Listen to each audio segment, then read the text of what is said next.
Olá, meu nome é Tomás, eu sou médico otorrino e eu vou falar um pouco sobre as orientações pré e pós-operatórias da adenoamidalectomia para você que é meu paciente, para você que me segue e para você que é curioso e queira saber, fica aí até o fim. Bom, eu vou tentar falar aqui sobre o que é a amígdala e quais são as indicações de remoção desse tecido. Basicamente, a amígdala é um tecido linfóide. O que é um tecido linfóide? É um tecido que contém células de defesa do nosso organismo e funciona como se fosse um quartel-general dessas células de defesa. No caso da amígdala, esse tecido ele fica ali no fundo da garganta, né? Então, se você olhar, tem a úvula, que é a campainha. Ao lado da úvula, né, para cada um dos lados, direita e esquerda, a gente vai ter a amígdala direita e a amígdala esquerda. Bom, esse tecido linfóide, né, em eventos de infecções respiratórias e tudo mais, ele tende a juntar células de defesa, às vezes eles aumentam de tamanho e vão se aumentando gradualmente até que uma hora ele pode determinar uma dificuldade até da passagem do ar. E aí surge a primeira indicação da remoção desse tecido. Uma pergunta muito frequente é, poxa, remover a amígdala diminui minha imunidade? Em torno dos anos 2000 tinha-se essa discussão, né? A verdade é que fizeram uma série de estudos e verificou-se que, na verdade, os pacientes que não removeram a amígdala, né, ao longo desses últimos 20 anos, tiveram um maior aumento, inclusive na incidência de infecções, não só respiratórias, mas até gastrointestinais. Isso por quê?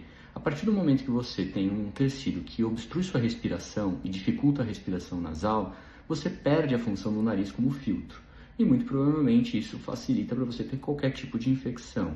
Então, ela é um dos tecidos linfóides que a gente tem no nosso corpo, a gente tem centenas de milhares e a gente sabe que a remoção não faz falta. Então, a primeira indicação é, o tecido cresceu demais por infecções de repetição ou porque ela foi aumentando de tamanho, tentando fazer um papel de filtro que o do nariz não funcionou tão bem. Tá? Uma segunda indicação, hoje muito menos frequente, é a remoção desse tecido por infecções de repetição, ou seja, amigdalites de repetição. E aí o paciente que tem ali durante 3 anos consecutivos mais do que 3 amigdalites de fato diagnosticada, tem a indicação da remoção desse tecido também, tá? Seja adultos, sejam crianças, tá? No caso do aumento da amígdala, o principal sintoma que a gente observa é ronco e apneia do sono. Então, esses dois sintomas aí são muito importantes de serem avaliados, né, no pré-operatório. Ronco não é normal em nenhuma idade, muito menos em criança. Então, se você conhece alguém que tem um filho que ronca, ou se você ronca, né, procure um otorrino, encaminhe esse vídeo para essa pessoa, tá? Porque o ronco a gente sabe que ele vai aumentar o nosso risco de ter uma série de problemas, inclusive cardíacos, no médio e longo prazo, tá bom? Muitas vezes, a cirurgia da remoção da amígdala é feita junto com a remoção da adenoide, principalmente em criança. A adenoide, né, é um tecido que fica na rinofaringe. A rinofaringe é a região da garganta, na verdade, que está na altura do nariz, né? Então, no fundo do nosso nariz, existe um espaço, esse espaço ele se comunica com a nossa faringe, que está na boca, né? Se olhar para o fundo da tua boca, você está na orofaringe, tá? E o ar passa por ali. E a adenoide é um tecido linfóide, semelhante à amígdala, que fica nessa região. Em crianças é comum haver, junto com o aumento da amígdala, há um aumento também desse tecido linfóide. O adulto tende a ter uma regressão desse tecido. Como é que a gente pode abordar, né, esse tecido adenoidiano? Muitas vezes, principalmente em crianças, ou quando a gente não tem o exame decisório, né, para fazer o diagnóstico, que às vezes acontece, por exemplo, no SUS, quando a gente está operando alguns pacientes, a gente não tem todas as informações necessárias, então a gente programa uma cirurgia de remoção da amígdala com o que a gente chama de toque ou inspeção da adenoide. A gente vai verificar se esse tecido existe, se ele é grande, e quando ele é grande a gente remove ele. Ele pode ser removido basicamente de duas formas. Primeiro, sob uma visão indireta, através do toque a gente localiza o tecido e utiliza uma cureta especial, que é chamada de cureta de Beckham, que é uma lâmina cortante que a gente consegue introduzir através da boca, chegar, palpar, né, com essa cureta essa estrutura e remover essa estrutura. Depois a gente faz um tamponamento para que o sangramento seja contido. Tem muito pouco vaso ali de grande calibre, então isso costuma ser o suficiente para contenção do sangramento.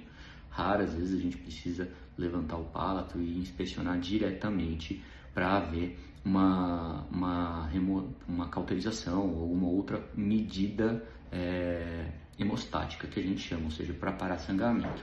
A outra forma que a gente tem de remover esse tecido é utilizando diretamente uma câmera e através do endoscópio com o uso de um shaver. Obviamente que a gente não tem acesso a shaver sempre, né? Esse é um material especial que a gente chama, então esses casos com o uso de shaver ficam reservados ali às cirurgias em convênios que normalmente autorizam. Vantagem do uso do shaver, né, da visão direta, você consegue ter uma remoção um pouco mais ampla do tecido, mas por incrível que pareça, a chance do shaver causar alguma laceração da mucosa ou alguma lesão de alguma estrutura adjacente à adenoide aumenta mais até do que com a cureta. A cureta tende a ser até um pouco mais conservadora, mas a curva de aprendizado para o uso da cureta é um pouco mais difícil, porque você precisa ter um tato, você precisa ter ali uma certa experiência com o uso dela. Pós-operatório. O maior problema da amígdala é que dói muito no pós-operatório, né? É normal doer. Então, para conseguir se alimentar, é importante que a comida seja líquida, pastosa, né? Principalmente nos primeiros dias, até 10, 14 dias em adulto, às vezes é bastante doloroso. E assim, a gente até fica sem comer um mês, mas sem beber água a gente não fica 24 horas. Então, uma hidratação é muito importante para que esse pós-operatório seja muito bem sucedido. Tá? É normal, no lugar onde está a amígdala, ficar uma capa branca, que parece pus, mas na verdade essa capa branca é fibrina, o tecido de cicatrização na boca, por ser úmido, fica com essa coloração. Algumas pessoas podem fazer uma febre de 38, 39 graus, principalmente em crianças, mas não é uma febre muito alta, tá? E qual é o maior risco que tem da cirurgia da amígdala no pós-operatório ali imediato? É sangramento, tá? E esse sangramento ele vai vir principalmente se a gente tiver uma exposição a sol, se a gente tiver um aumento da pressão por atividade física, um banho muito quente e a comida muito quente também. Então essas coisas têm que se tomar esses cuidados de se evitar o calor. Na verdade, tudo que aumenta a temperatura do corpo aumenta o risco de sangramento, né?